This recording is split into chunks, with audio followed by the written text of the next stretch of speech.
वारसा स्वतंत्र विचारांचा, उत्सव महाराष्ट्राच्या संस्कृतीचा, उत्सव महाराष्ट्राच्या अभिमानाचा, जल्लोष स्वतंत्र अभिव्यक्तीचा, Divya Marathi literature festival.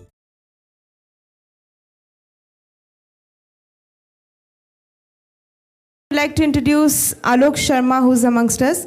Alok is currently associated with Graphic India as Vice President Animation. Alok began his career with Gotham Comics as a comic book artist in 2004. He's also working on the documentary Chitra Katha, Indian Comics Beyond Balloons and Panels, which attempts to cover the history and evolution of sequential art in India. His recent creation, Astroforce, starring the legend Amitabh Bachchan, is garnering great response. A big hand for this gentleman, and let's welcome him to the dais. Next, the man who doesn't need any introduction, apne jitne bhi logon ne video dekha is already introduced to us, but still I take this opportunity to introduce him. Abid Ji Surti. He's a painter, author, cartoonist, journalist, environmentalist, playwright and screenwriter, besides being a one-man NGO out to save every drop of water. He has also received a national award for his short story collection, Teesri Aankh. As a cartoonist, he created the lovable simpleton Dabbu Ji and India's first superhero, Bahadur. जोरदार तालियों के साथ उनका स्वागत करते हैं मंच पर. Anupam Ji Sinha, I think is not here. So with this and after this, to moderate this session, it is Mr. Vikas Singh. Vikas is a serious comic fan and a certified Tintinologist. He has Limca record for largest multilingual comic collection. He has Tintin comics in 117 languages. He has done Tintin trails in Belgium, Switzerland, France, Sri Lanka and India, and has written about them in various magazines.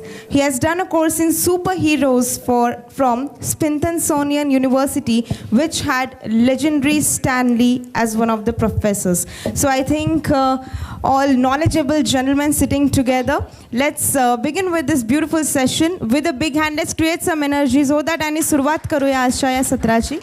All over to Vikas ji. In your black book, which is a very serious book to read. Like the other day I was saying, you almost need a guide to read that book.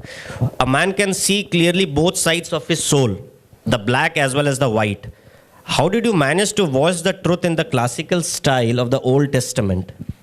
काली किताब को तो 1970s में लिखी थी. 1970s में ये किताब लिखी थी और सबसे पहला उसका ट्रांसलेशन जो हुआ था वो मराठी में हुआ था और पूना से किसी ने छापी थी काली पोथी के नाम से. ये मेरे लिए बड़ी गर्व की बात है कि सबसे पहले, बाद में इंडिया की हर ज़बान में ट्रांसलेट हुई, लेकिन पहला ट्रांसलेशन और इतनी सुंदर छपाई थी उसकी कि मैं आज तक भूल नहीं पाया. अब आते हैं काली पोथी. मेरे ख्याल से आप लोगों में से किसी ने किताब पढ़ी नहीं होगी, तो एक ब्रीफ में बता रहा हूँ कि उसका विचार क्या था और कैसे आया.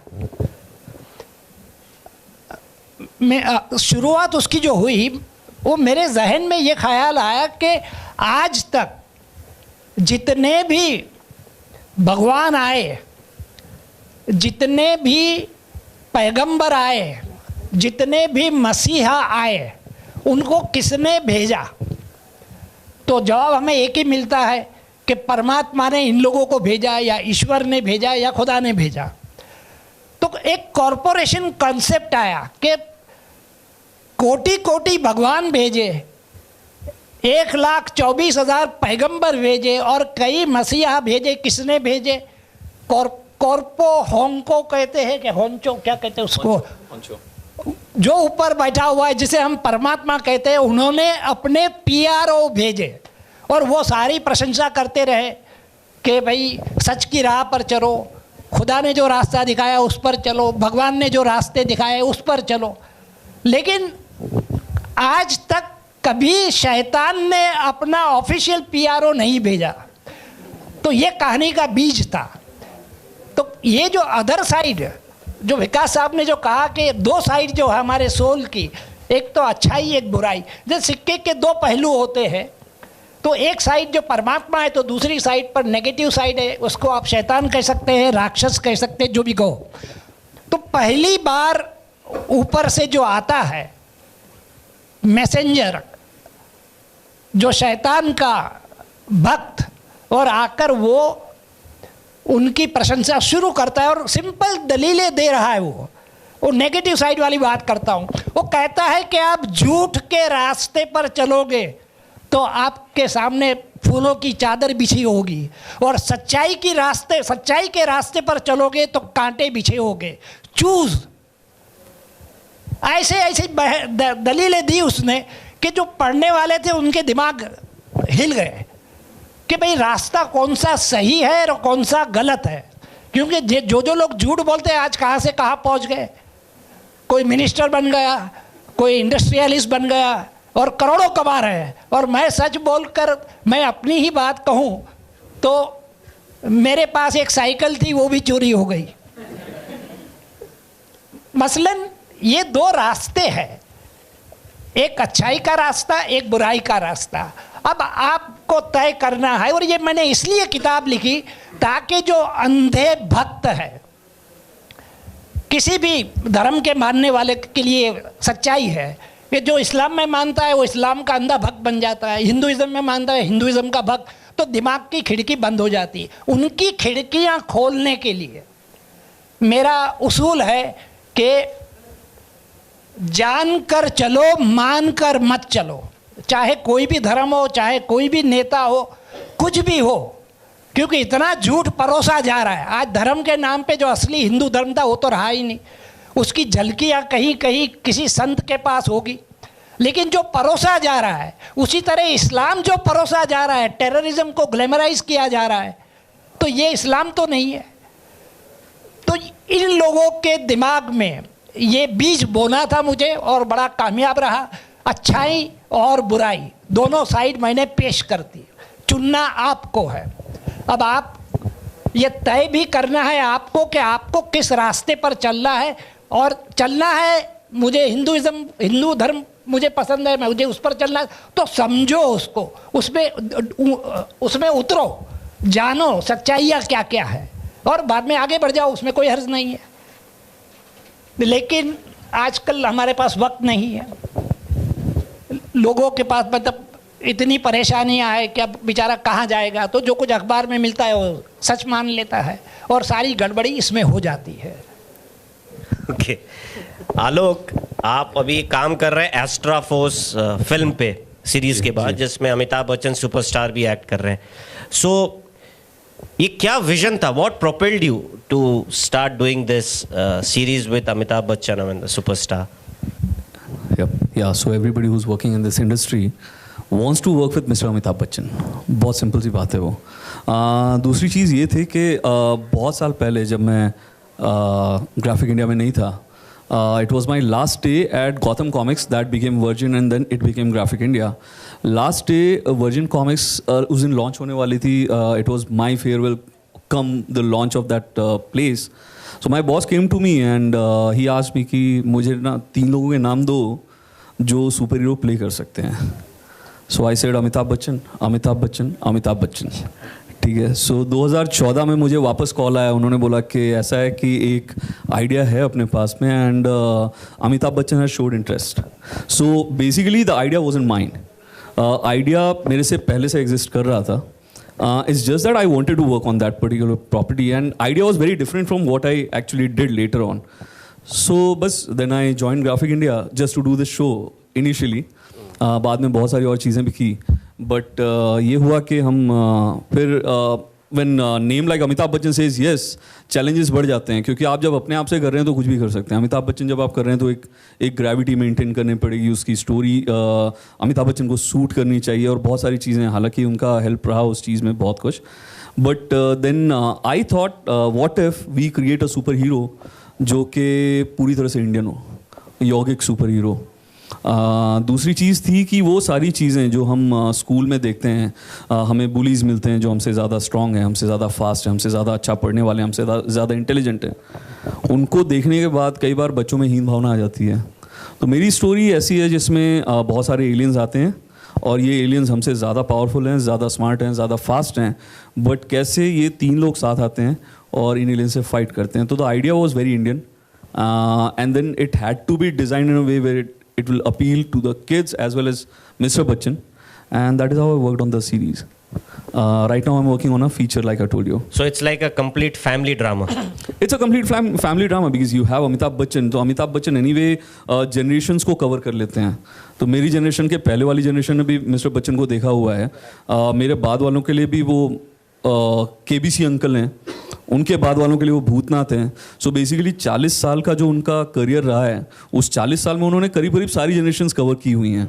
सो I get a father who wants to see what mister Bachchan is doing in animation, but he also makes his kids sit and watch it, and for the kid we have like really modern stories. So वो modern stories अपने आप appeal करती हैं उस बच्चे को।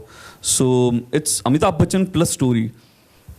Okay, Abid साहब, आपने इंडिया की first super hero Bahadur create किया इंद्रजाल कॉमिक्स के लिए। So how important was creation of Bahadur as a super hero for development of this entire comic culture in this country? Because उससे पहले तो हमारे पास कोई इंडियन स्ट्रॉन्ग कॉमिक कैरेक्टर था नहीं। यही चीज़ उस दौर के जितने एडिटर थे हमारे टाइम्स ग्रुप में, जहाँ मैं फ्रीलांस जॉब करता था, तो उन लोगों को यही लगता था कि ब्रिटिशर्स तो कब के चले गए, लेकिन अब भी हम वही फैंटम छाप रहे हैं, मैंड्रिक द मैजिशियन छाप रहे हैं, टार्जन छाप रहे हैं, क्यों ना कोई इंडियन कैरेक्टर क्रिएट किया जाए। तो मुझे अप्रोच किया गया, तो मैं भी सोचने बैठा कि मुझे इंडियन सुपर हीरो क्रिएट करना है, तो वो कैसा हो। तो सोचते सोचते मुझे ख्याल आया कि जैसे इस दौर का जो प्रॉब्लम है हमारा, वो टेररिज्म का है। उस दौर का जो प्रॉब्लम जो था वो बैंडिट्स, डाकुओं का था। यानी डाकू यानी लीजेंड्स बन गए थे टीवी पर, फिल्मों में, जहाँ देखो वहाँ डाकू का ही चल रहा था।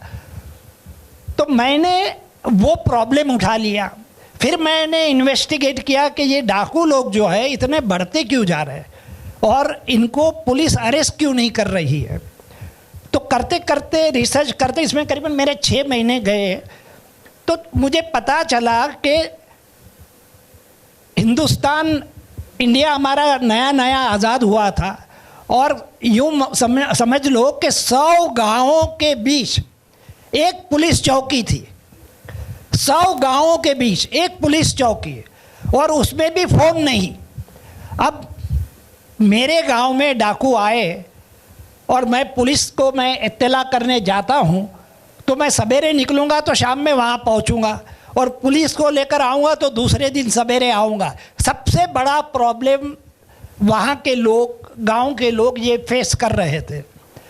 दूसरा ये होता था कि जैसे हम हिंदी फिल्मों में देखते हैं कि डाकू लोग घोड़े पर, रेस के घोड़े की तरह भगाते हुए जा रहे हैं, वो वैसा नहीं था। रियलिटी में ये था कि जैसे पिकनिक पर जाते हैं ऐसे खेलते हुए जाते थे, क्योंकि वो जानते थे कि कोई पहुंचेगा तब तक तो हम काम निपट के निकल जाएंगे। गांव पहुंचते थे, वहाँ मुखिया दौड़ कर आता था, चारपाई बिछाता था, उनके लिए खाने का इंतज़ाम, मुर्गा, ये वो सारे इंतज़ाम होते थे। और फिर ये लोग कहते थे 5 लाख रुपए 4 घंटों में या 3 घंटों में हमें चाहिए। पैसे नहीं मिले तो सारे घर जला दिए जाएंगे और 2-4 लड़कियों को भी उठा के ले जाएंगे। अब बेचारा मुखिया परेशान, और घर घर जाके कलेक्ट करता रहा। किसी तरह मामला, अगर पूरे पैसे मिले तो ठीक, नहीं मिले तो फिर ये लोग थोड़े बहुत नुकसान करके डाकू लोग निकल जाते थे। तो ये मामला ये था कि 2 डाकू आते थे और सारे गांव को लूट के निकल जाते थे। तो एक बार जब कंप्लेन लेकर ये लोग गांव वाले पहुंचे मोर्चा लेकर, तो पुलिस वाले ने कहा कि आपके गांव की पॉपुलेशन क्या है? तो गांव वालों ने कहा कि कम से कम 500 तो होंगे। और बोले डाकू कितने आए थे? तो बोले 2। तो बोले 500 मर्द थे या औरतें भी थी उसमें? यार कोई मर्द कोई होता, 500 से लड़ने, 2 आदमी से 500 लोग नहीं लड़ सकते। तो उसने ये रियलाइज़ करवाया, और एक डाकू का बेटा जो था उसको मोटिवेट किया, और मोटिवेट इस तरह किया कि बहादुर का जो कैरेक्टर जो क्रिएट हुआ, तो बहादुर जो था उसको उसकी माँ ने ब्रेन वॉश किया हुआ था कि तेरे बाप को पुलिस वाले ने मारा है और तुझे उसका बदला लेना है, और तेरा बाप कितना महान था, इतनी लड़कियों की शादी करवा दी, इतने मंदिर में घंट लगवा दिए। ये मार्केटिंग जो आज हम कर रहे हैं ना, वो लोग उस तरह ब्रांडिंग बनाते थे अपना। तो ये सारा ग्लैमर बच्चे के माइंड में था कि मेरा बाप तो फरिश्ता था, उसको पुलिस वाले ने मारा है, मैं नहीं छोड़ूंगा। और जिस दिन वो मारने के लिए जा रहा है, उसी रोज़ पुलिस इंस्पेक्टर उसके घर के दरवाजे पर खड़ा हुआ है। माँ कहती मार दे गोली, ये पहला इश्यू जो है, मार दे गोली, तेरे बाप का कातिल है। और बेटा कहता माँ तूने तो सिखाया है कि घर आए मेहमान को मेहमान की तरह स्वागत किया जाता है। और यहाँ से इंस्पेक्टर कहता मैं बंदूक कुछ लेकर नहीं आया हूँ, I just want to have a little chat with you. उसको अपने साथ लेकर जाता है जीप में और दिखाता है कि देख ये मैदान दिख रहा है। वो कहता है हाँ। बोले यहाँ मालूम है तुझे कि पूरा कुंभा रहता था, तेरे बाप ने सबको ख़त्म कर दिया। अब इसके मन में एक के बाद ये जो हॉरर उसके सामने आए, तो ये कहता है कि मैं क्या करूं? तो बोले इसका इलाज यही है, प्रायश्चित कर और तेरे गांव की तू रक्षा कर। तो बोले रक्षा कैसे करूं, मेरे पास तो बंदूक नहीं है, कुछ नहीं है। तो बोले पहले तू साबित कर कि तू रक्षा करना चाहता है, बाद में दूसरे डाकू आएंगे, दूसरा ग्रुप आएगा, तब तेरे को बंदूक हम देंगे, लेकिन पहले तुझे साबित करना होगा। इस तरह ये कहानी का बेस बना। और बहादुर के जो ड्रेस मैंने वर्कआउट किए थे, saffron kurta, saffron was a symbol of India उस दौर में। इस दौर में सैफरन का सिंबल बदल गया है। उस दौर में हिंदुस्तान का, जैसे ग्रीन कलर तो सिंबल ऑफ पाकिस्तान या मुस्लिम कंट्री, तो सैफरन मैंने ये दिया और नीचे जीन्स दी है। जीन्स इसलिए दी है कि jeans was a symbol of progress, क्योंकि ये वेस्ट में से आई है। और मेरा कॉन्सेप्ट ये था कि ईस्ट और वेस्ट, अमेरिका और इंडिया अगर एक हो जाते हैं तो सारी दुनिया को हिला के रखते हैं। ओके। एक चीज़ थी, बहादुर बहुत हद तक बुद्ध से भी प्रेरित था, राइट?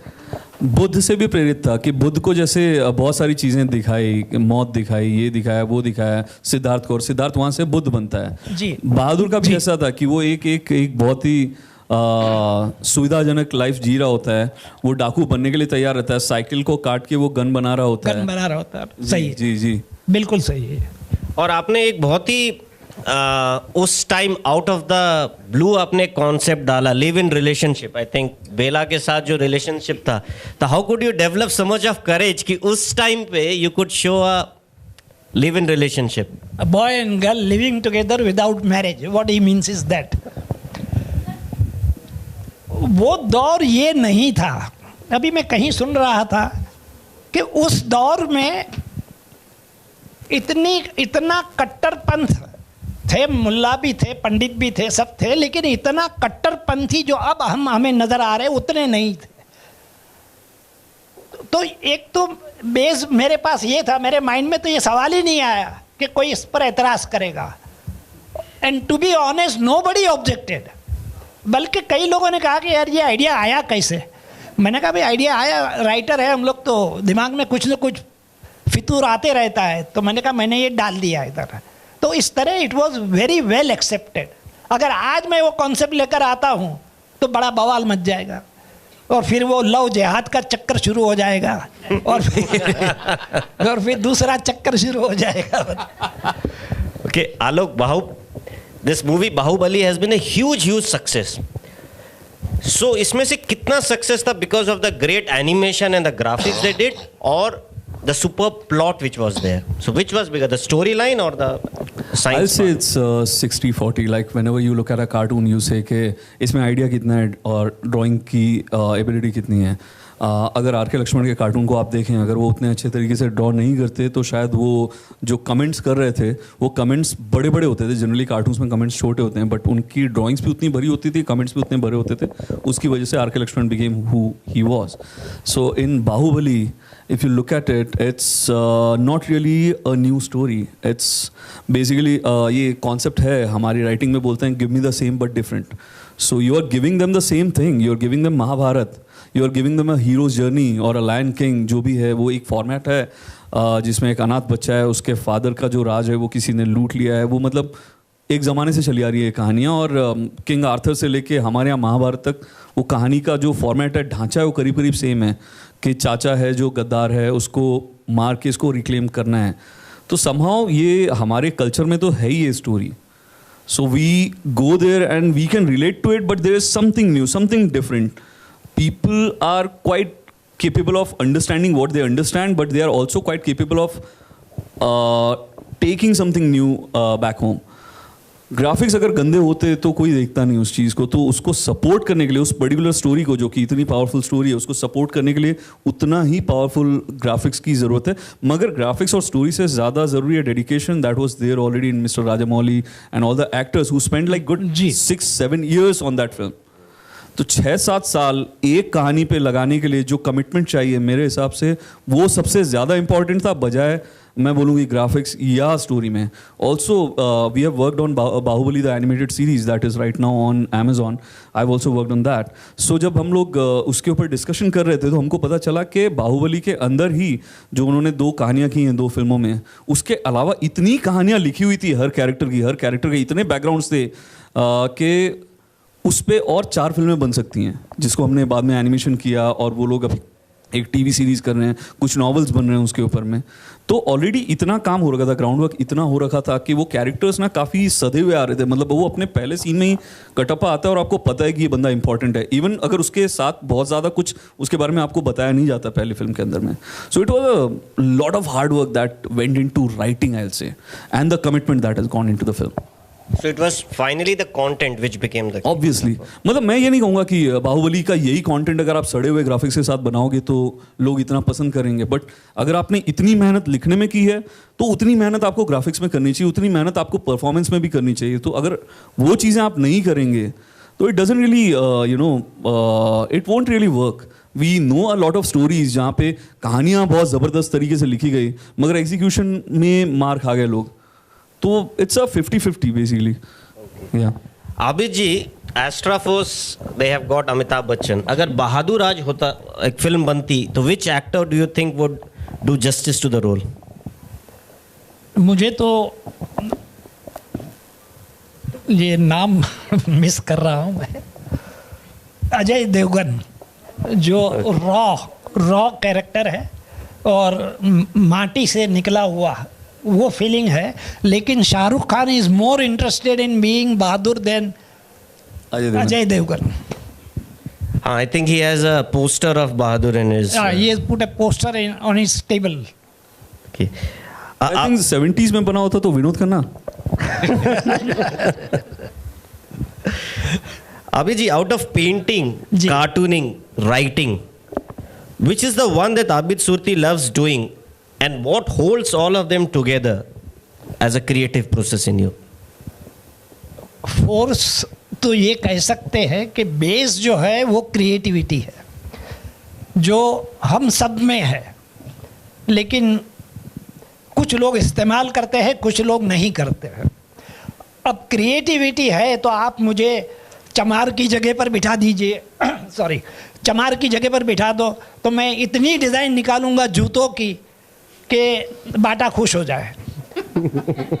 तो जो क्रिएटिविटी जो है, पिलो डिज़ाइनिंग लेडीज़ घर बैठ के करती है, उसमें भी क्रिएटिविटी, हर जगह क्रिएटिविटी मौजूद है और लोग अपने अपने ढंग से करते हैं. मुझे वैसे पेंटिंग, चित्रकला बहुत पसंद है और काफ़ी कैनवासिस, काफ़ी एग्जीबिशंस मैंने किए हैं वर्ल्ड ओवर. और उसे पेंटिंग को सपोर्ट करने के लिए मैंने राइटिंग और कार्टूनिंग शुरू किया. वहाँ मेरा कोई कमिटमेंट नहीं था, राइटिंग में भी नहीं था, कार्टूनिंग में भी नहीं था. लेकिन part of creativity, writing and cartooning, तो जहाँ क्रिएटिविटी है वहाँ आराम से मैं करके निकल जाऊँगा. तो ये सपोर्ट के लिए बनाए, लेकिन ये इतने चल पड़े, जैसे बहादुर का कैरेक्टर, जैसे डब्बू जी का कैरेक्टर, ये इतने मशहूर हुए कि एज ए पेंटर मैं थोड़ा सा पीछे खिसक गया. और दूसरी वजह ये थी पेंटिंग में कि मैं उस तरह ब्रांड बनना नहीं चाहता था कि मसलन मेरा एक एग्जीबिशन जो हुआ मिरर कोलाज करके नई टेक्निक ईजाद की मैंने, जो फर्स्ट टाइम ग्लोबली पहली बार इंडिया में मैंने शुरुआत की मिरर कोलाज, उसका एग्जीबिशन 1969 में किया, टोटल एग्जीबिशन सोल्ड आउट। मैंने दूसरा किया, टोटल सोल्ड आउट। तीसरा किया, वो भी सोल्ड आउट। तो मैंने बनाना छोड़ दिया, इसलिए कि अगर मैं वही करता रहूँगा तो फिर मैं फैक्ट्री बन जाता हूँ। असेंबली लाइन कार निकल रही है, वैसे मैं भी मतलब एक के बाद एक कांच के टुकड़े इधर घुमाए उधर घुमाए। वैसा आप लोगों ने देखा होगा कि हुसैन जो अब बेचारे रहे नहीं, लेकिन उन्होंने सबसे पहले 5 घोड़े बनाए, वो बिक गए तो 50 बनाए, 50 बिक गए तो 500 बनाए, और इस तरह आगे बढ़ गए। उन्होंने वो रास्ता पकड़ा, आगे बढ़ गए। मैं हर कामयाबी के बाद सारे ट्रैक चेंज करता गया, तो मैंने इतनी नई टेक्निक्स दी। अब जो मिरर कोलाज की मैं बात कर रहा हूँ, मैं पिछले साल गया था यहाँ सिंगापुर में एक म्यूज़ियम देखने गया, तो म्यूज़ियम की सारी दीवारें mirror collage, same technique same forms, यानी यूँ लगा कि भाई इन लोगों ने मेरी नकल, कॉपीराइट की नकल ही कर ली इन लोगों ने। लेकिन ये बात नहीं थी, आइडिया उनको भी आया। लेकिन कब आया और मुझे कब आया, मैं बात कर रहा हूँ 69 की, और ये 2015 में या 16 में मैं जो गया था सिंगापुर, तो देखकर मैं तो हैरान रह गया। तो मैंने थोड़ी तस्वीरें ले ली, और मेरे जो पेंटिंग जो 2000 मेरे पेंटिंग जो थे 1969 के, वो पेंटिंग और वहाँ के पिक्चर दोनों सामने सामने रखकर मैंने फेसबुक पर मेरे फैंस जो है उनको बताया, देखो किस तरह मिलता जुलता है, ये अब आ रहा है मार्केट में जो तब दिया हुआ था। तो क्रिएटिविटी जो है वो मेरे में कूट कूट कर भरी गई है, कैसी भरी गई मुझे समझ में नहीं आया। लेकिन आप जैसे मैंने बताया, अब राइटिंग में मैं पहले फरमाइश, कहीं से ऑर्डर आया कि भाई हमें, जैसे कमलेश्वर ने कहा, कमलेश्वर एडिटर बन के आए थे उसके अपने सारिका के, मुझसे कहा आबिद भाई आप रेड लाइट एरिया के करीब रहते हैं तो हमें फ़ीचर लिख दो। हमने उसको रेड लाइट का फ़ीचर लिख दिया। किसी ने कहा हमें वो अली बाबा 40 चोर जैसी कोई कहानी चाहिए, उसको वो लिख दी। मैंने कि कोई कमिटमेंट नहीं, जा लिखते रहो। बीच बीच में कहीं स्पार्क आता था कि कुछ ओरिजिनल करना है तो वो साइड में बैठ के कर लेता था, लेकिन मेरा फोकस था बेचना है मुझे। थ्रिलर चाहिए आपको, ये थ्रिलर लो, आपको कॉमेडी चाहिए कॉमेडी लो, जो चाहिए सो। लेकिन जैसे मेरी इकोनॉमी स्टेबल हो गई कि मैंने वो लिखना बंद कर दिया। आज मैं जो लिखता हूँ वो ये सोच कर लिखता हूँ कि जो शख्स पढ़ेगा वो उसमें से कुछ अपने साथ ले जाएगा, वो कभी भूल नहीं पाएगा। जैसे 72 साल का बच्चा मेरा उपन्यास है, कई एडिशन आ चुके हैं, लेकिन लोग आज मुझे उसी से जानते हैं। राइटिंग में काली किताब जैसे इन्होंने बताया विकास जी ने, आज वो भी इतनी लोकप्रिय है। तो जो क्रिएटिव काम है वो अलग है और ये काम मेरा अलग है। With the advent of internet televisions, अभी नेटफ्लिक्स, अमेजॉन प्राइम वीडियो, इस तरह से काफ़ी आ रही है online. So do you think motion graphics अब टाइम आ गया जब वो नेक्स्ट जनरेशन लीप करेंगी? अब नहीं, we are already in the middle of it actually, if you look at it, कि मोशन ग्राफिक्स या एनिमेशन या VFX जो भी आप बोले हैं, हम इसलिए मार नहीं खाते कि हम नहीं कर सकते हैं। हम इसलिए मार खाते हैं क्योंकि अगर मेरी फिल्म बन रही है बहादुर पे और अजय देवगन बहादुर में आ जाते हैं मान लीजिए, तो आधे पैसे तो अजय देवगन को चले गए, बाकी के आधे में मैं फिल्म बनाऊंगा तो मैं VFX किस पे करूँगा? वहाँ ये होता है कि आपका VFX का budget there are times it's more than the actors fee, ठीक है। और क्योंकि हमारी फिल्मों में वो बजट नहीं होते हैं, हमारे लोग बाहर की फिल्मों के लिए VFX कर रहे हैं। तो जब आपके पास एक अमेज़ॉन प्राइम जैसी चीज़ आ जाती है, एक नेटफ्लिक्स जैसी चीज़ आ जाती है जहाँ पे बजट्स शायद अच्छे हों और टू बी ऑनेस्ट अच्छे हैं, definitely we can afford to have better VFX। But the thing is VFX से कोई चीज़ अच्छी या बुरी नहीं बनती है. हिचकॉक ने बिना चीज़ें दिखाए लोगों को डराया हुआ है. जुरासिक पार्क में अगर मैं डायनासोर्स के हिस्से काट दूं और जिन जगहों पे हमने एंटिसिपेशन रखा है, like Hitchcock always says, is the anticipation that builds the tension, not the shot. So anticipation का जो गेम है, अगर उस तरीके से सोचा ही नहीं जाए, हमारे पास डायरेक्टर्स वो हो ही नहीं जिनके पास विजुअल कैपेबिलिटी हो इस तरीके की चीज़ें सोचने की, then it becomes very difficult. Then it becomes like everybody shooting a laser beam out of their hands, you know, because nobody wants to think beyond that, because वो easy है, वो मेरे को समझ में आता है. मैं कल तक हम आपके हैं कौन बना रहा था, मैं आज जाके कुछ और बना लूँगा जिसमें मैं सुपर हीरो डाल दूंगा, जबकि मुझे सुपर हीरो समझ में भी नहीं आते हैं. So that is one problem that we will face more than the budgets और the VFX capabilities, because unless the directors are visually strong, it's very very difficult to make a visually strong film. अगर आबिद जी जब बहादुर कर रहे थे, and I again give his example, because Abid ji ने बहुत समय अपना जो यंग एज का जो समय है वो फिल्म के सेट्स पे निकाला है. He has worked as a spot boy, he is worked as an assistant director, he is written a lot of things. उनको सिनेमा की समझ थी. तो बहादुर सन 1972 में पहला बहादुर पब्लिश हुआ. वो बहादुर आप उठा के देखिए, it's more cinematic in comic book terms than a comic book that is getting done today. It happens because he had the vision. So वो हम लोग डिस्कस कर रहे थे, and the first question when I met him, I asked him कि बहादुर इतना cinematic कैसे दिखता है. उन्होंने बोला यार मैं इसमें मिड शॉट लॉन्ग शॉट लिख के मेरे आर्टिस्ट को देता था. ठीक है, तो उनको पता है लॉन्ग शॉट कहाँ लगना है, उनको पता है मिड शॉट कहाँ लगना है. जो कॉमिक बुक पढ़ के ही आए हैं उन्होंने कभी वो देखा ही नहीं कि मैंने मिड शॉट लगाना चाहिए, मेरे पास एक्सप्रेशन वाला शॉट है, ये लॉन्ग शॉट नहीं जाना चाहिए, मेरे को इस्टेब्लिश करना है तो ये शॉट चाहिए. किसी ने नहीं सोचा है वो. अब वो सिनेमा से आ रहे हैं तो उन्होंने सिनेमा डाल दिया अपनी कॉमिक में. जैसा आप देखेंगे कि comic book writers when they are making cinema, Kingsman और किक एस, वो कॉमिक बुक राइटर है, उसको कॉमिक बुक समझ में आती है, उसने अपने फिल्म में कॉमिक बुक डाल दी है.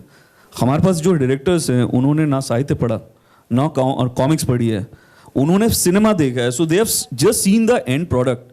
एंड प्रोडक्ट देख के आप सिर्फ कॉपी कर सकते हो, आपको उसके सोल पे जाना पड़ेगा. पहले आपको समझना पड़ेगा आपकी स्टोरी को किन चीज़ों की दरकार है.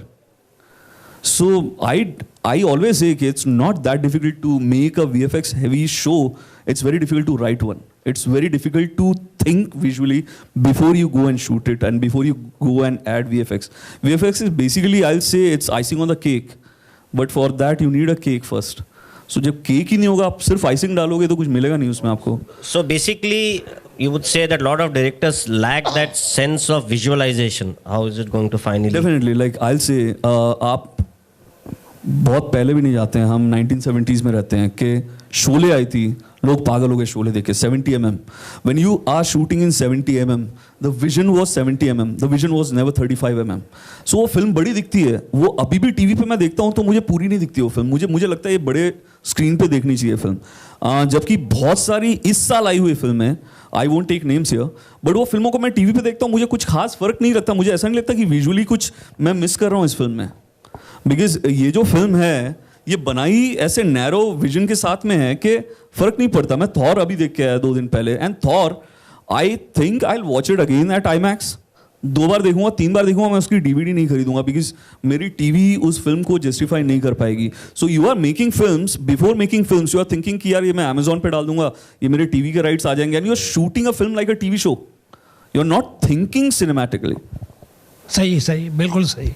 एक और बात मैं इसमें ऐड करना चाहूँगा कि जैसे कॉमिक्स का तुमने कहा ना कि because I had the advantage of cinema, तो आज के जो कॉमिक्स राइटर जो है उनको मैंने वहाँ कॉमिक कॉन में मैंने कहा था कि आप लोग पहले तो ये जाने कि ये जो कॉमिक्स जो है it's a visual media, it's not a written text के लिए नहीं है ये.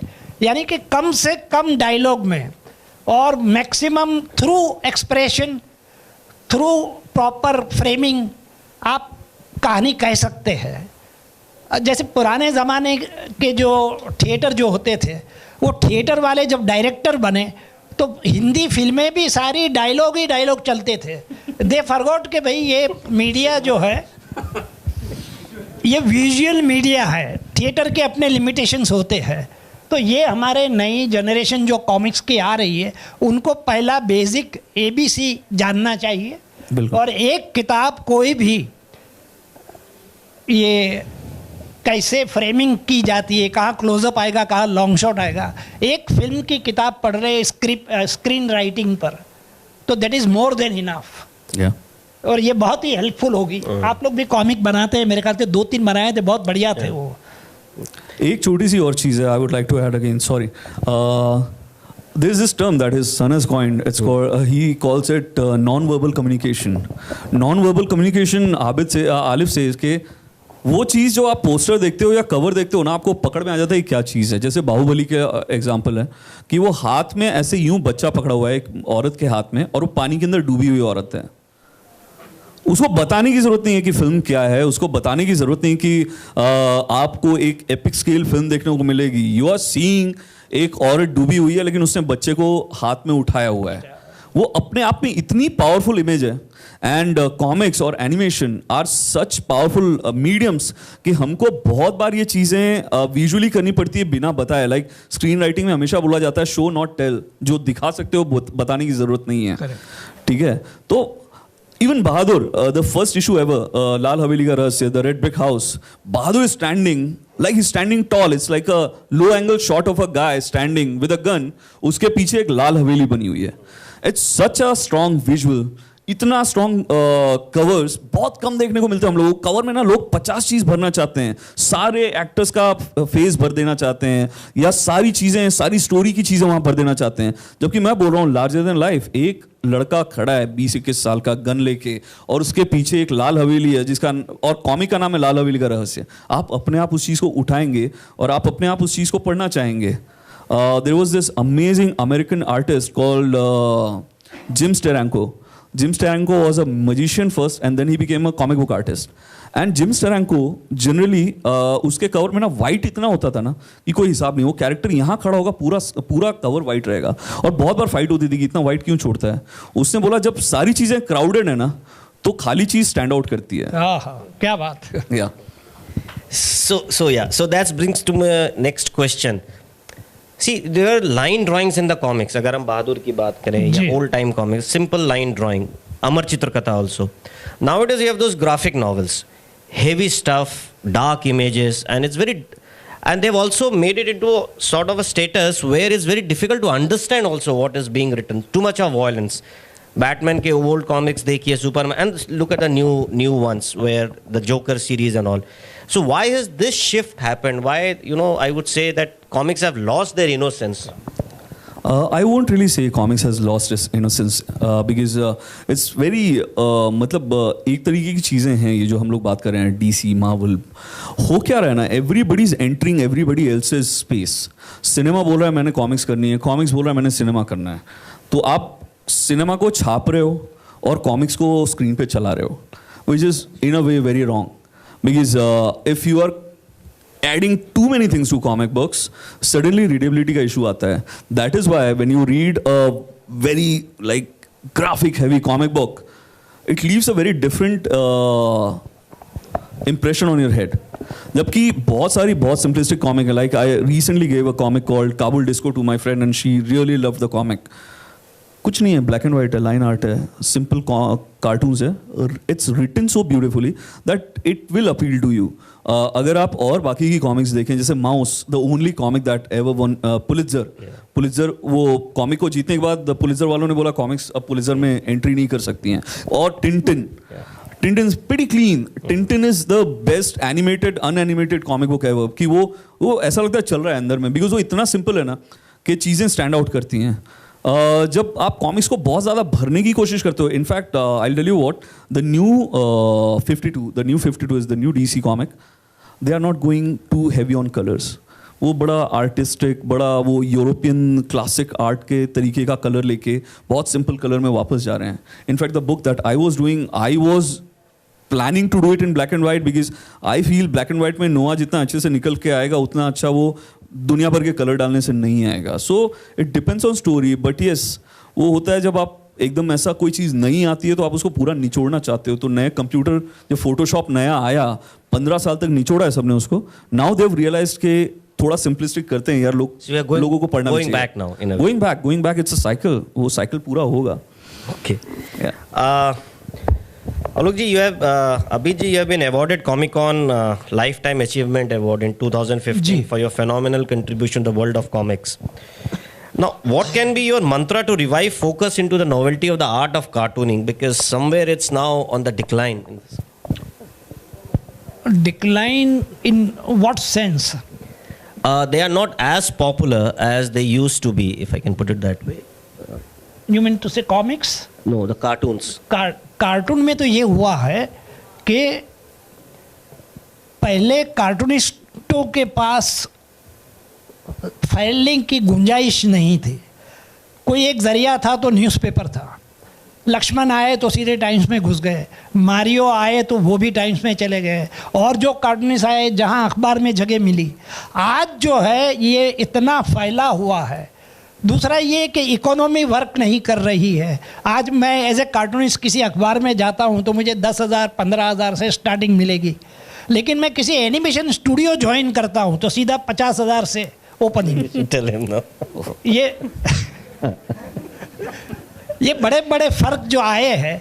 और गुंजाइश फॉरेन से भी ऑफर आ रहे हैं. अपना प्रताप मुलिक जो थे वो फ्रेंच कॉमिक्स इंडिया में बैठ के बना रहे थे, क्योंकि इंडिया से उन्हें कुछ मिल नहीं रहा था. तो ये सारे शिफ्ट हो रहे हैं. अगर प्रॉपर रिस्पेक्ट मिलता है कार्टूनिस्ट को, प्रॉपर अमाउंट जीने के लिए, वो भी बहुत ज़रूरी है. और वो जो पहले जो रिस्पेक्ट था कार्टूनिस्ट के लिए वो अब नहीं रहा अखबारों में. मैं कहीं सुन रहा था यहीं आप लोगों की सेशन के अंदर कि पहले जो कार्टून जो होते थे, जैसे लक्ष्मण का कार्टून तो फ्रंट पेज पे रहता था. आज कार्टूनिस्ट जो है थर्ड पेज पे या फोर्थ पेज पे या फिफ्थ पर, और वो भी कहीं इश्तेहार आ गया अंबानी का या कोई बड़ा इश्तेहार तो कार्टून को हटा दिया जाता है.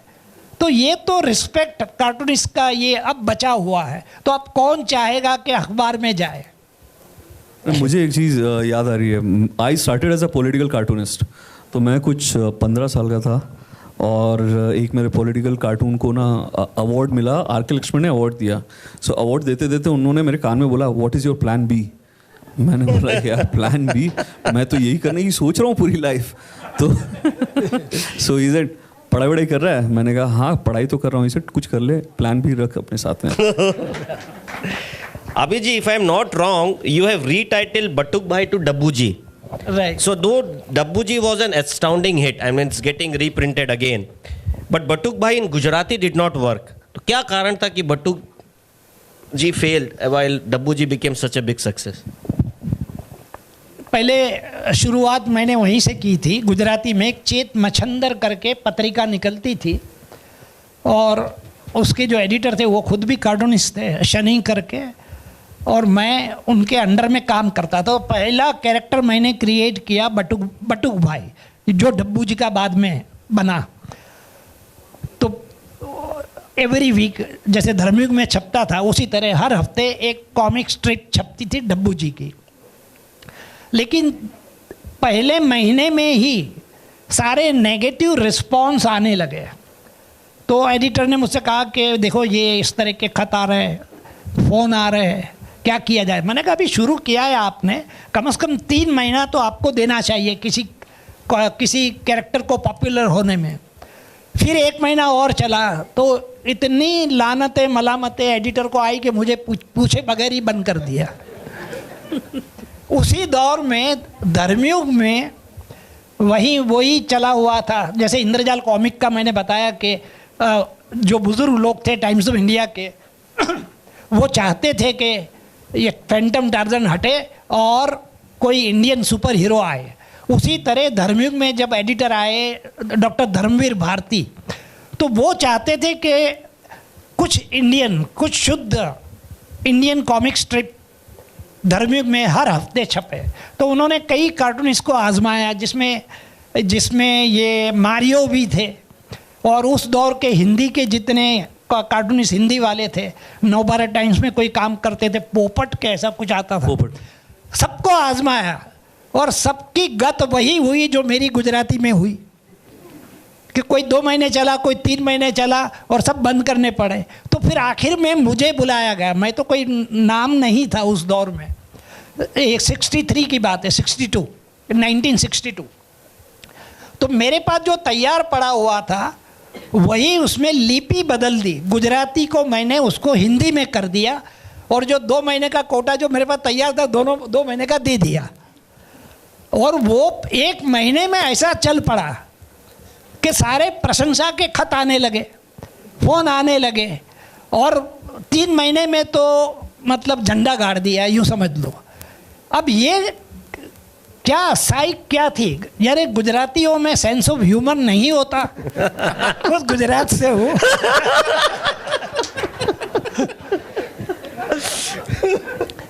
अच्छा, यही तजुर्बा मुझे बहादुर में भी हुआ।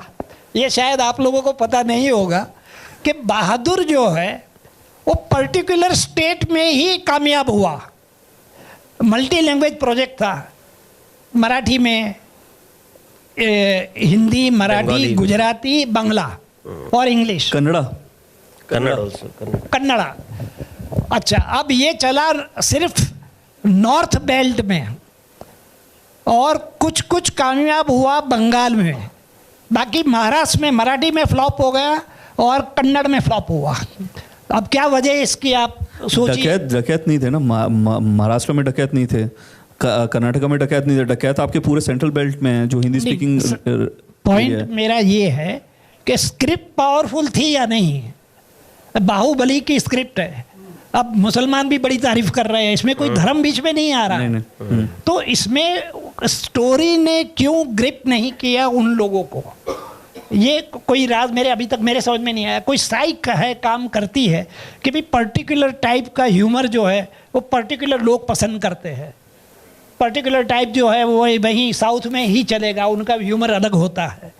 तो इसका कोई जवाब वैसे है ही नहीं, लेकिन इस पर इन्वेस्टिगेट किया जा सकता है। और आप लोगों ने बहुत बड़ा काम किया है। ये मैं वो देख रहा था सप्लीमेंट आप लोगों की, कि क्या पढ़ना चाहते हैं लोग, औरतें क्या पढ़ना चाहती है, मर्द लोग क्या पढ़ना चाहते हैं। बहुत ही बढ़िया इन्वेस्टिगेटिव सप्लीमेंट निकाला है जो सबको पढ़ना चाहिए, ताकि जानकारी हमें मिलती है कि भाई देश में लोग क्या पसंद करते हैं। जो हम चाहते हैं वो कोई नहीं पसंद करता है, वो क्या चाहते हैं वो समझो।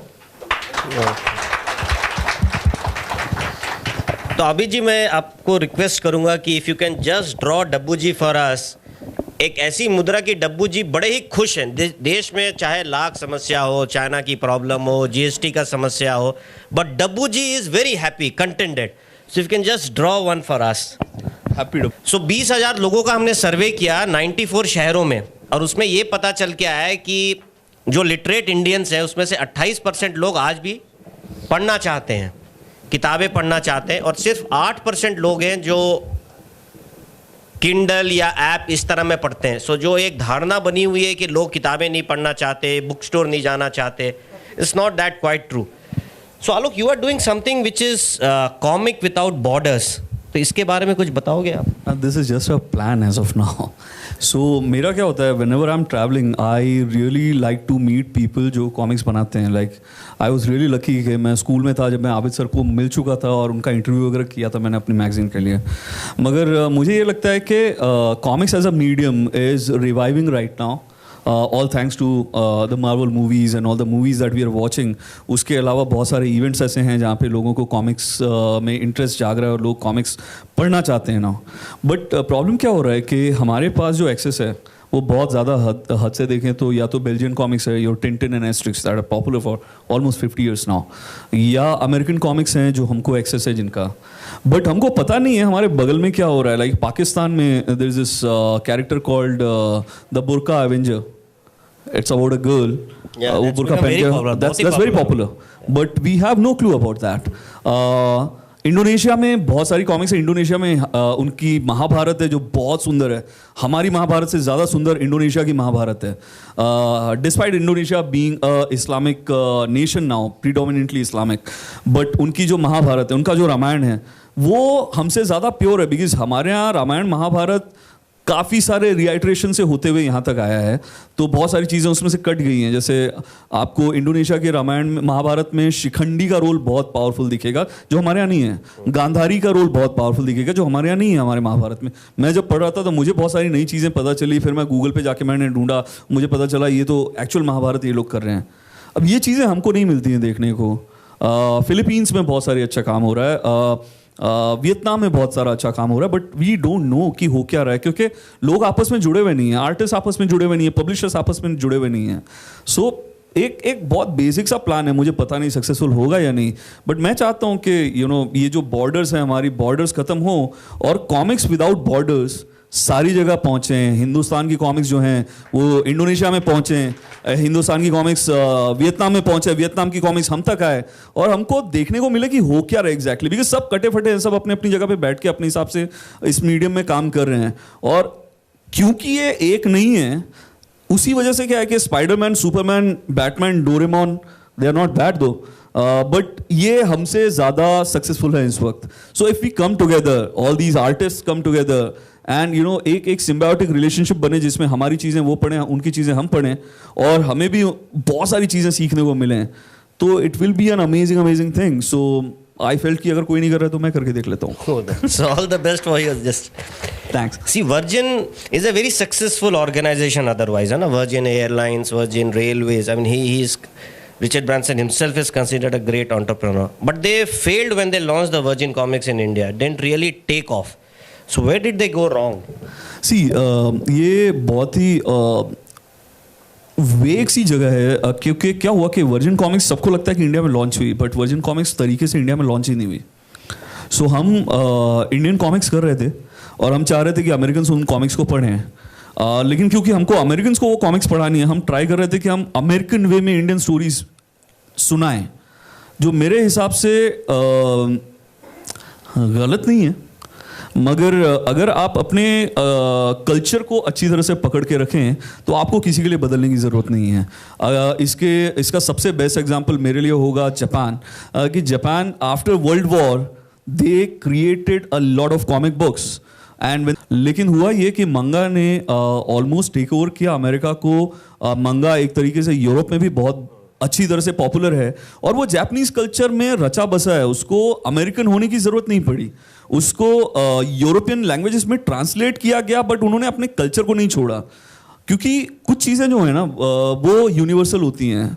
जो बच्चा स्कूल जाता है ना, होमवर्क सारी दुनिया के बच्चों को मिलता है, बुली सारी दुनिया के बच्चे होते हैं, तो नोबिता को अगर जियान परेशान करता है सारे दुनिया के देखा होगा, हाँ, he is nodding his head, हाँ, कि हर बच्चे को एक जियान परेशान करता है यार, उसमें वो जापान की जरूरत नहीं है, उसको अमेरिका की जरूरत नहीं है, जियान हर जगह होते हैं, ठीक है। So you can relate. So when you are telling a story it's always very important to go for the universal truths के वो क्या चीज़ें हैं। अगर मैं आपके लिए कॉमिक बना रहा हूं तो मुझे जानना है कि आपकी एज ग्रुप के लोग या आपके जैसे रीडर्स पूरी दुनिया में वो एक कौन सी प्रॉब्लम है जिससे डील कर रहे हैं।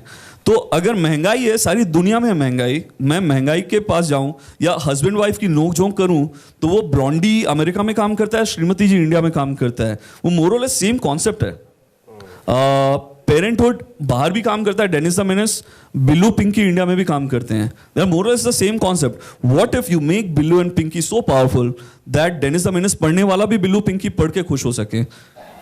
तो ये बहुत ज़रूरी है। मतलब अगर आपको बॉर्डर्स को हटाना है तो सबसे पहले तो अपने कॉन्सेप्ट्स के अंदर से वो जो बाउंड्रीज आपने क्रिएट की हैं कॉन्सेप्ट के अंदर, उन बाउंड्रीज को मिटाना शुरू कीजिए, अपने आप बाउंड्रीज खत्म होंगी। Okay, your favourite comic character if I could से?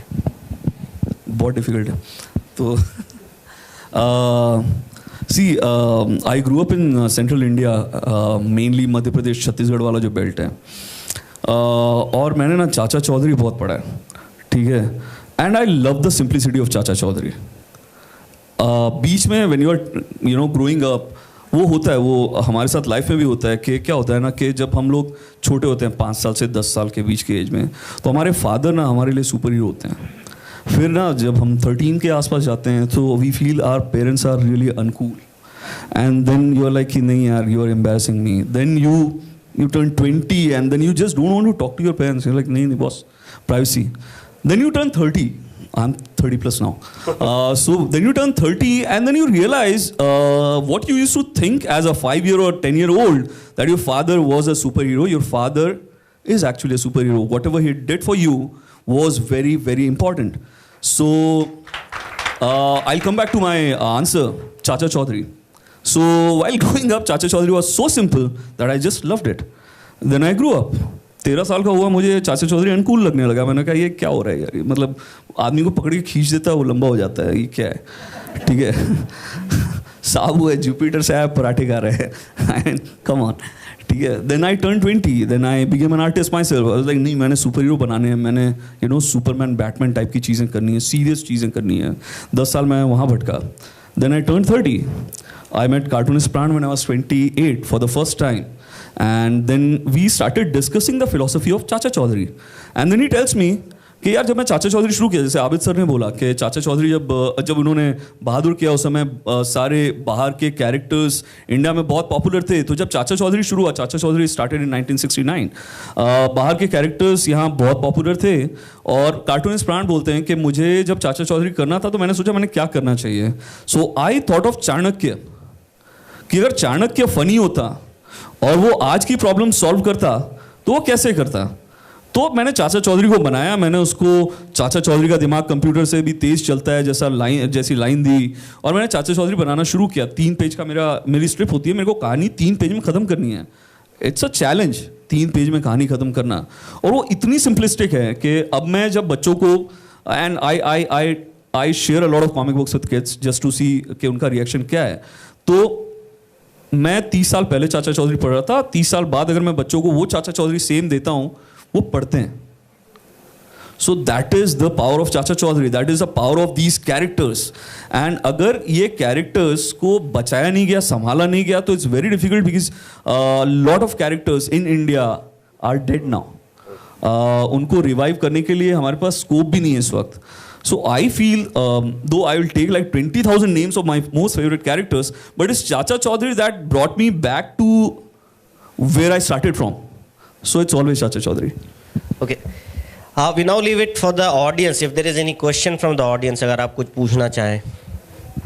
डब्बू जी के अच्छे दिन. तो आबिद जी कुछ बोलना चाहेंगे आप डब्बू जी के बारे में, इतना खुश और इतना.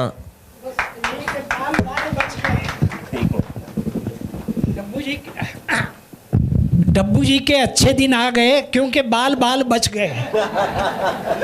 बेलन जा रहा है ऊपर से, कहीं से आया है. अब हमारे अच्छे दिन कब आएंगे ये हमें सोचना है. Thank you. राइट, बिकॉज वो जो स्केल था, वो जो लेवल था, वो कुछ और ही था. चंदा मामा में एक आर्टिस्ट थे शंकर, जो विक्रम वेताल बनाते थे. वो इमेजरी, वो लेवल ऑफ आर्ट अभी है ही नहीं हमारे पास. Exactly. Even the new Chanda Mama doesn't have that kind of pictures which used to be there in the. You old don't have Chanda Shankar Mama. anymore. Shankar बैठ के पूरे दिन draw करते थे रोटिंग पेन लगा के. The long shots and the close-ups, they used to be beautiful in the old Chanda Mama. Yeah, totally. I agree. Free press bulletin में cartoonist और मैं तो बिल्कुल नया था, तो वैसे ही 1-2 झड़प हुई. उसके बाद में कई साल बाद एक मुलाकात हुई. उस मुलाकात में मैंने मराठी में बात शुरू की, तो मुझसे कहा आबिद भाई भाषावर दया करा. आमची भाषावर दया करा. इसलिए मैं मराठी में बात नहीं कर पाया, इसका मुझे अफसोस है.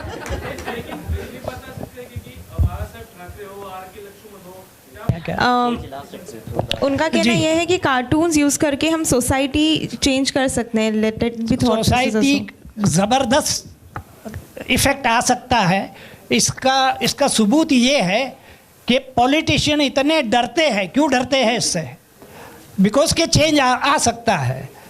एक कार्टून किसी ने बनाया था ममता बनर्जी का, मुझे याद है 2-3 साल पहले बनाया था, लेकिन उसके सामने किसी ने लाकर रखा नहीं. उसको किसी ने बताया नहीं था. उनका एक मैनेजर था या कोई PRO था, वो बड़ा खुश आया, मैडम आपका कार्टून. वो कार्टून देखकर मैडम ने पहले तो उसको भगा दिया कि खबरदार दूसरी बार ऐसा कार्टून मेरे सामने मत लाना। तो मैंने कहा अच्छा, उसको फिर जेल में भी डाल दिया था, उसको जेल में भी डाल दिया था। तो मैंने सोचा कि क्या बात थी उस कार्टून में। तो कार्टून मैंने मंगवाया कहीं से और मैंने देखा तो मुझे पता चला कि उस कार्टून में ममता बनर्जी का असली चेहरा बाहर आ गया था। भाई मैं यहाँ मुस्कुराते हुए बैठा हूँ, लेकिन मेरा असली चेहरा क्या है आप लोग नहीं जानते। तो वो असली चेहरा सामने आता है तो मैं भी डर जाता हूँ कि अरे इसको कैसे पता चल गया कि मैं ऐसी हूँ या ऐसा हूँ। और कई जितने अभी आजकल के दौर में, मुझे याद है कि एक कार्टून मोदी जी का किसी ने बनाया था, इंदौर का कार्टूनिस्ट था, उसको भी पकड़ के अंदर कर दिया। तो ये पॉलिटिशियन कार्टूनिस्ट से डरते क्यों है? इसलिए डरते हैं कि सच्चाई उनकी सामने ना आ जाए। और इसीलिए ये काम जो है कि बड़ा खतरे का काम है कार्टूनिस्ट बनना। मैंने कभी लेख भी लिखा था दिल्ली के अखबार में कि कार्टूनिस्टों की, दुनिया भर के कार्टूनिस्टों की हालत क्या है। तो किसी की टांग टूटी हुई है, किसी का सर फूटा हुआ है, कोई अस्पताल में लटका हुआ है पैर बैर लगा के, ऐसे सारे बड़े बड़े टॉप के कार्टूनिस्ट। लेकिन उनके इंटरव्यू किसी ने किए तो इंटरव्यू में सारे कार्टूनिस्टों ने कहा कि एक के तो दोनों हाथ ही तोड़ दिए। इजिप्ट का कोई कार्टूनिस्ट था, उसके दोनों हाथ तोड़ दिए। तो उसका जो इंटरव्यू लिए जा रहा है तो कह रहा है प्लीज़ मेरे हाथ जल्दी ठीक करो, मुझे और कई कार्टून बनाने हैं। तो ये पैशन वो आज के कार्टूनिस्ट में अगर नहीं है तो हमारे देश में कार्टूनिस्ट पैदा नहीं होंगे। नहीं, इसके पीछे एक और चीज़ मैं ऐड करना चाहूँगा कि जवाहरलाल नेहरू और शंकर, हम हमेशा भूल जाते हैं केशव शंकर पिल्ले को, who was the grandfather of Indian political cartooning. So Keshav Shankar Pillai used to publish this magazine called Shankar's weekly, जिसमें हर हफ्ते बहुत सारे कार्टूनिस्टों के कार्टून छपा करते थे। और केशव शंकर पिल्ले को जाना जाता था जवाहरलाल नेहरू का कैरिकेचर करने के लिए, और वो बहुत भयानक कैरिकेचर होता था, मतलब एक लाइन में निकाल दिया जवाहरलाल नेहरू को। एंड जवाहरलाल नेहरू ने शंकर को बोला था, शंकर मुझे कभी बख्शना मत, जब तक बनाना है तब तक, जब तक बनाना है तब तक बनाओ। तो शंकर साहब ने शंकर्स वीकली चालू रखी। इमरजेंसी आई, इंदिरा गांधी ने सबसे पहली जो मैगजीन बंद कराई थी वो शंकर्स वीकली थी, ठीक है। उसके बाद वो दोबारा चालू हुई, बट उसके बाद 1985 में बंद हो गई। इसके अलावा बहुत बार ये होता है कि कार्टूनिस्ट कुछ चीज़ें बना देते हैं। जैसे I have a friend Satish Acharya ने एक कार्टून एक पॉलिटिशियन के बारे में बनाया था, I won't take the names here, but उसको डेथ थ्रेट वगैरह सब आए थे। BBC had to cover Satish Acharya. So ऐसे बहुत सारी जगह हैं जहाँ कभी कार्टून्स के हाथ तोड़ दिए, कभी दुकानें जला दिए। मुझे याद है 1999 में जब सोनिया गांधी कांग्रेस ज्वाइन कर रही थी तो हैदराबाद में एक फर्नीचर स्टोर था, उसके ऊपर बोर्ड बनाया है, उसमें सोनिया गांधी यूं आराम से काउच में लेटी हुई हैं और 2-3 नेता तलवे चाट रहे हैं। It was a little too below the belt, but दुकानें जला दी थी, उस बंदे की सारी दुकानें जला दी गई थी। रिसेंटली एक और चीज़ हुई है जो कि मेरे ख्याल से लखनऊ में हुई है, कहाँ हुई है, जावेद हबीब का एक ये सलोन खुला एंड उसमें कार्टून बना हुआ है कि even gods prefer our salon, और भगवान आके बाल बाल कटा रहे हैं। तो जावेद हबीब ने पब्लिकली माफ़ी मांगी, हालांकि उनसे किसी ने माफ़ी मांगने को कहा नहीं था, मगर उन्होंने पब्लिकली माफ़ी मांगी। सो that is a really dangerous trend I would say, कि आप पहले ही डर के माफ़ी मांग रहे हो इससे पहले कि आपके ऊपर अटैक हो। तो कई बार लोगों के ह्यूमर को भी समझने देना चाहिए कि ठीक है यार, लोग हंस के शायद छोड़ भी दें। ये तुमने जो इसके बारे में बताया शंकर के बारे में, लक्ष्मण R.K. लक्ष्मण, उनकी और इंदिरा गांधी की नोक झोंक होती रहती थी। इंदिरा गांधी को कार्टून पसंद थे, लेकिन जिस ढंग से वो नाक बनाते थे इंदिरा की, वो पसंद नहीं थी। तो एक महफिल में दोनों टकरा गए पार्टी में, और इंदिरा ने उनसे कहा, दिस इज रिकॉर्डेड, उनसे कहा कि तुम मेरी नाक तोते जैसी क्यों बनाते हो। तो लक्ष्मण ने कहा कि देखो मैडम, जितनी सुंदर मुझे नजर आती है वैसे ही सुंदर तो बना रहा हूँ। तो इसका एक और मज़ेदार वाक़या है कि मिस्टर एंड मिसेस 55 में Guru Dutt is playing a cartoonist, और गुरुदत्त के हाथ जितनी बार दिखाए जाते हैं फिल्म में वो R.K. लक्ष्मण के हाथ हैं। और एग्जैक्टली ये चीज़ होती है कि वो ललिता पवार का कार्टून है और ललिता पवार को अपना कार्टून पसंद नहीं आता है, और शी हेट्स गुरुदत्त बिकॉज वो ललिता पवार का कार्टून बना रहे हैं। तो वो भी लक्ष्मण थे। लेकिन ये बात सच है कि उस दौर के जितने भी थे politician, they used to welcome cartoonist, जैसे नेहरू का बताया। तो वो जो खुलापन जो था वो अब खत्म, कोई देखना नहीं चाहता।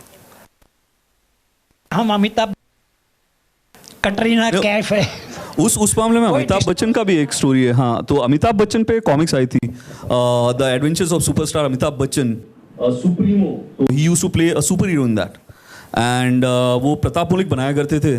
तो आई आस्क्ड हिज सन कि ब्रीफ क्या थी, तो उन्होंने बोला अमिताभ बच्चन को अपनी शक्ल देखनी थी कि बराबर से बन रही है या नहीं, बाकी कॉमिक्स में जो सब चलता है। सो I kindly request Mr. Rakesh Chaturvedi from Dainik Bhaskar to come forward and felicitate Mr. Alok Sharma.